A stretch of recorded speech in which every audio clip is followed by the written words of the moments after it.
प्यारे साथियों, सीमा की कहानी वाकई इसका जाती फेल है। तो वो अपनी जिंदगी जैसे चाहे जिए, हमें इससे कोई सरोकार नहीं। लेकिन इस कहानी के अंदर काफी चीजें मशकूक हैं और इसके बयानात भी काफी तजादात का शिकार हैं, जो किसी हैंडलर की ग्रेटर स्कीम का पता देते हैं। जिस लड़की की मादरी जुबान सिंधी हो, तालीम सिर्फ 5 जमात हो और वो अपनी उम्र के इब्तिदाई 15 साल सिंधी समाज में रही हो, उसके लिए अपना लबो लहजा ऐसा बदलना कि उसकी गुफ्तगू से सिंधी लहजे का असर ही जाहिर ना हो, ये तकरीबन नामुमकिन सी बात है। ऐसी लड़की का कराची आ के 7 साल अपने लहजे को सीपी के अहले जुबान जैसी उर्दू में तब्दील करना भी मुमकिन नहीं है, क्योंकि ये लहजा यहाँ के अमूमी बोलचाल में अब कहीं भी नहीं है। सिर्फ यूपी, सीपी और हरियाणा के कुछ उम्र रसीदा लोग हैं जो ये लबो लहजा रखते हैं और वो गाहे बगाहे कहीं मिलते हैं। फिर चाहे कोई कितना भी स्मार्ट हो, वो 3 साल में हिंदी के अल्फाज अपनी उर्दू में ऐसे रवानी के साथ यूज करना नहीं सीख सकता जैसे सीमा यूज करती है। इंग्लिश के अल्फाज अलग हैं, लेकिन वो किसी अनपढ़ के लिए भी यूज करना आसान होते हैं। सीमा की वोकैबुलरी और लहजा दिल्ली और हरियाणा के दरमियानी इलाके का है, या ऐसा लहजा राजस्थान के सरहदी इलाकों में बोला जा सकता है। और जो सिंधी इसने बोल के दिखाई है वो भी राजस्थानी सिंधी है, जबकि पाकिस्तानी सिंधी इससे काफी गाढ़ी है। इब्तिदाई बयान में उसने अपना ताल्लुक जैकबाबाद के एक मुजाफाती गांव से बताया था, जो सखर के परली तरफ बलोचिस्तान के करीब वाक़ है। अब एक टीवी शो पर इसने खैरपुर मीरस को अपना आबाई इलाका बताया है, जो सखर से कराची की तरफ है। इन दोनों जगहों में काफी दूरी है।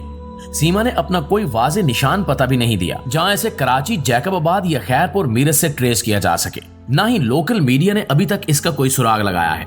वो 7 साल कराची में रही है तो इसके इर्द गिर्द की बहुत सी खवातीन इसे जानती होंगी, लेकिन किसी सोशल मीडिया यूजर ने अभी तक इसे नहीं पहचाना।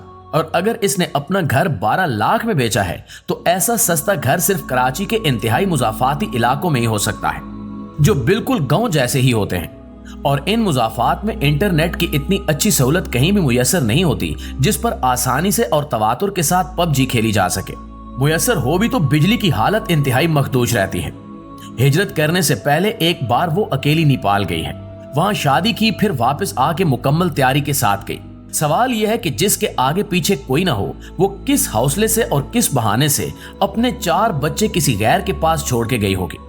इन हालात में हमारा पहला तासुर ये बनता है कि लड़की की जुबान, एटीट्यूड और एतमाद इसे पाकिस्तानी समझने में सख्त माने हैं। ये भारत की लड़की है जिससे कोई रियलिटी शो जैसा ड्रामा कराया जा रहा है। इस शो का मकसद पीर मिट्ठू साईं जैसों को यह बावर कराना हो सकता है कि हिंदू लड़कियों को कन्वर्ट करके मुसलमानों से ब्याहना इनके लिए भी इतना ही तकलीफदेह है जितना अब मुसलमानों के लिए है।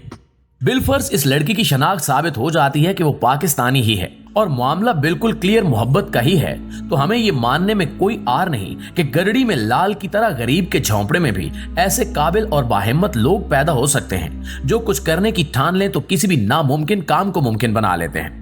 इस सूरत में हम पहले किए गए तमाम सवालों को नजरअंदाज कर सकते हैं, लेकिन इस कदर हैरत अंगेज हिम्मत रखने वाली लड़की के मुकाबले में जब इसके इंतिखाब को देखते हैं तो वही सवालात दोबारा दावते फिक्र देते हैं कि जिस लड़के के पीछे वो गई है, इस तरह के गरीब और बेरोजगार झामरू तो यहाँ भी बहुत मिल जाते हैं। सचिन में ऐसी क्या बात है जो एक औरत को 4 बच्चों के साथ देश और मजहब तब्दील करने पर मजबूर कर दे।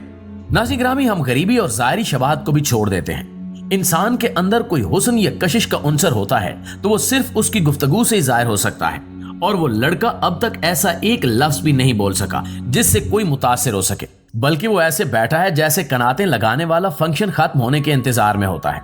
आपको याद होगा जो बच्ची कराची से लाहौर गई थी वो भी पबजी का ही शाखसाना बताया गया था, और वो लड़का भी मेहमान अदाकार की तरह बिल्कुल ऐसा ही ला ताल्लुक और दबा हुआ नजर आता था जैसे ये सचिन दिखाई देता है।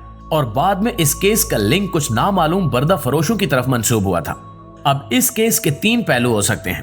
पहला तो वही है जो सबके सामने है, इसमें कोई ड्रामाई तब्दीली नहीं आती तो हफ्ते 10 दिन में ये मामला खुद ब खुद किस्सा पारी न बन जाएगा। लेकिन इसके पीछे जो स्क्रिप्ट और हैंडलिंग नजर आती है, इसे दुरुस्त समझा जाए तो इसके 2 हिस्से हो सकते हैं। एक ये कि सिंध में हिंदू लड़कियों को इस्लाम कबूल करवाने वाले पीर मिट्ठू साईं को पैगाम दिया जाए कि अगर तुम लोग बाज नहीं आते तो फिर ऐसा भी हो सकता है। अगर ये मिट्ठू साईं को जवाब था तो बिलाशुबा बहुत करारा जवाब था। इससे यहाँ के हर तबके को काफी तकलीफ पहुंची है। जिस तरह लड़की को वहां ट्रीट किया जा रहा है, इससे यही जाहिर होता है कि इस काम के पीछे कोई मुनज़्ज़िम हिंदू संगठन अपनी इंतजामी और माली मुआवनत के साथ मौजूद है, जिसने लड़की को मालो जर के एवज इस काम पर माइल किया, और सचिन को भी, क्योंकि इन दोनों के दरमियान लव स्टोरी वाली कोई केमिस्ट्री दिखाई नहीं देती। ना ही इसमें ऐसी कोई काबिलियत है जिस पर कोई लड़की मर मिटे, बल्कि सचिन की हालत भी ऐसी लगती है जैसे वो इस्तेमाल हो रहा है। हीरो जैसी कोई कैफियत और खुशी इसके चेहरे पर है और ना ही गुफ्तगू में। बस बच्चे को गोद में लेकर बैठा हुआ है। हर इंटरव्यू में बच्चे को गोद में बिठा के नुमायां करते रहने की कोई जरूरत नहीं थी, सिवाय इसके कि भारत का इंसानियत पसंद चेहरा उजागर करने की कोशिश की जाए। फिर जिस तेजी के साथ इनके तमाम काम पाया तकमील को पहुंच रहे हैं और जो पजीराई दी जा रही है, ये उस वक्त तक मुमकिन नहीं जब तक कोई मुनज़्ज़म संगठन इनके पीछे ना हो, और इन्हीं बातों से स्क्रिप्ट की बू आती है। नाज़रीन ग्रामी, इस मामले का तीसरा रुख करीने क्यास तो नहीं लगता, लेकिन खारिज इम्कान भी हरगिज नहीं है। वो ये है कि पाकिस्तान के पिसे हुए समाज से ऐसे लोगों की हौसला अफजाई की जाए जो अपना मजहब छोड़ के हिंदुइज्म इख्तियार कर लें। भारत में ऐसी कई तहरीकें मौजूद हैं जो देहाती मुसलमानों और ईसाइयों को हिंदुइज्म में कन्वर्ट कराती हैं। ऐसे गांव के गांव कन्वर्ट किए गए हैं, और पिछले साल एक शिया आलिम का केस तो बहुत ही ज्यादा नुमाया रहा है। इस काम का फायदा इनकी नजर में ये हो सकता है कि हिंदुइज्म को सच्चा और इस्लाम को खोटा करार देकर मुसलमानों के मोराल को तबाह किया जाए।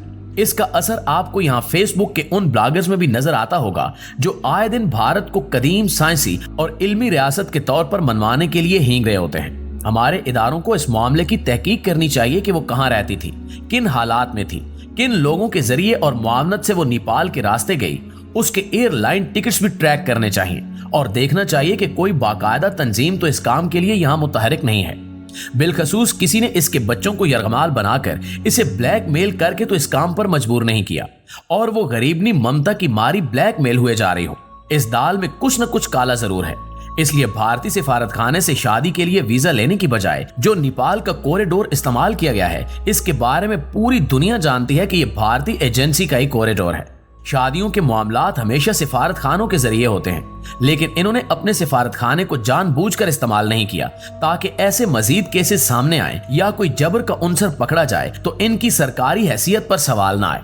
जी तो मुअज़्ज़िज़ दोस्तों, ये थी हमारी आज की वीडियो, लेकिन इस हवाले से आप दोस्तों की राय क्या कहती है कमेंट करके हमारे साथ शेयर जरूर कीजिएगा। इंशाल्लाह आपसे मुलाकात होती है अगली वीडियो में। तब तक अपना ढेर सारा ख्याल रखिए। अल्लाह निगहबान।